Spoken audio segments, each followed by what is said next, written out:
Hi, I'm Boogsy and I'm a recovering addict. I'm going to be reading just for today, October 3rd, 2024, Losing Self-Will, page 289, basic text, page 105. Our egos, once so large and dominant, now take a back seat because we are in harmony with a loving God. We find that we lead richer, happier, and much fuller lives when we lose self-will. Addiction and self-will go hand in hand. The unmanageability that we admitted to in step 1 was as much a product of our self-will as it was for our chronic drug abuse. And today, living on self-will can make our lives just as unmanageable as they were when we were using. When our ideas and our desires, our demands take first place in our lives, we find ourselves in constant conflict with everyone and everything around us. Self-will reflects our reliance on ego. The only thing that will free us from self-will and the conflict it generates in our lives is to break our reliance on ego, coming to rely instead on the guidance and power offered to us by a loving God. We are taught to consult spiritual principles, not our selfish desires, in making our decisions. We are taught to seek guidance from a higher power, one with a larger vision of things than our own. In doing this, we find ourselves meshing more and more easily with the order of things around us. No longer do we exclude ourselves from the flow of life. We become a part of it and discover the fullness of what recovery has to offer. Just for today, I seek freedom from ego and the conflicts generated by self-will. I will try to improve my conscious contact with the God of my understanding, seeking the guidance and power I need to live in harmony with my world. Honestly, I really don't know how to go about this reading, but what I am going to focus on is the ego part.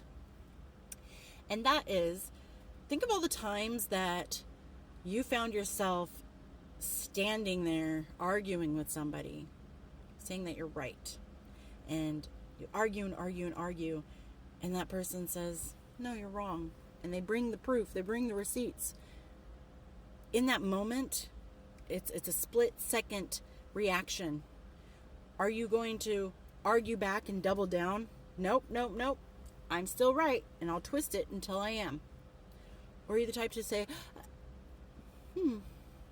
no, wait, okay, actually you are right. Because let's face it, during our addiction, we didn't have a problem. I don't have a problem with drugs. I don't have a problem with alcohol. What are you talking about? No, what do you mean? When in all actuality, we very much had a problem with drugs and or alcohol. And we had to take that step to put our egos aside and say, you know what? You're right. I'm wrong.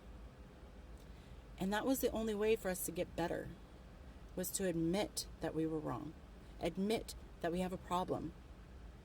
So you have to also understand that in life you are in control, but it's relative. There are some things you can't control. You can't control something happening to you that's an outside force. You can control your behavior, your reactions, your thoughts, your feelings, sort of. Sometimes your feelings are just naturally out of control because of the situation, but you can control, for the most part, your course of life, what direction you're going. But you have to understand that everybody around you has that same control in their own lives. So any outside forces that come in, you can't control that.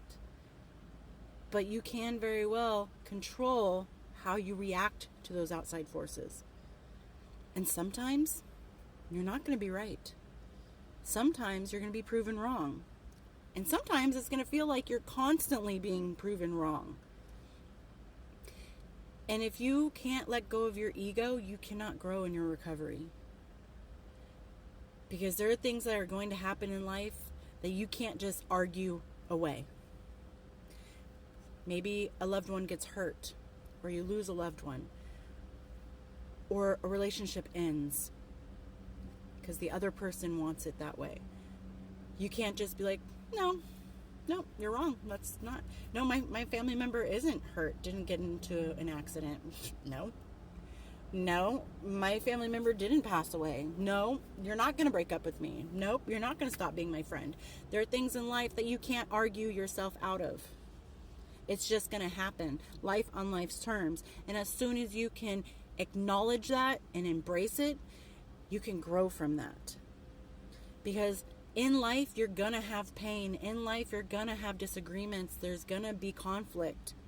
It's what you do with those moments that is going to make or break your recovery. Don't always assume that how you feel and what you think is the ultimate gospel and truth to anybody else's life.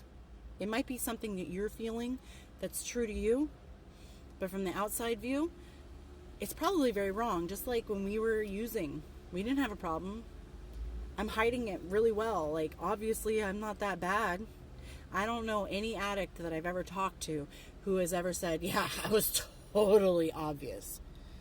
Most of them are like, most people didn't know. I've said that. I've had people ask me about, my addiction, and I'm like, oh, I hid it really well. And then I think really hard about it, and I go, you know what? No, I didn't. I just had people kind of just like, this isn't worth the argument because I'm arguing with a wall. And they were right. My ego was so strong in those moments that I didn't care what you thought, because what I think and feel is the correct thing. And that's just not true. But losing self-will, and I don't think the literature is trying to say that we can't make our own decisions and have our self-will in that sense, but losing self-will as in, I want to argue and fight against the grain, and I want to continue to push away the reality to the point where I live in a false reality. That's the kind of self-will I think this literature is talking about. Not letting life happen as it's happening and accepting it and growing from it, and in turn teaching from those lessons that you were given. Ego is going to do nothing but keep you down. It's going to keep you stagnant in your recovery, and it's going to keep you in that mindset that you are always right and you can never be wrong. Just because you're louder than the other person doesn't make you right. So allow lessons to be given to you. Allow things in life to happen and learn how to react to these things that are happening. Positive, negative, there are lessons in all of it. I hope everyone's doing well out there, and I'll talk to you later. Bye.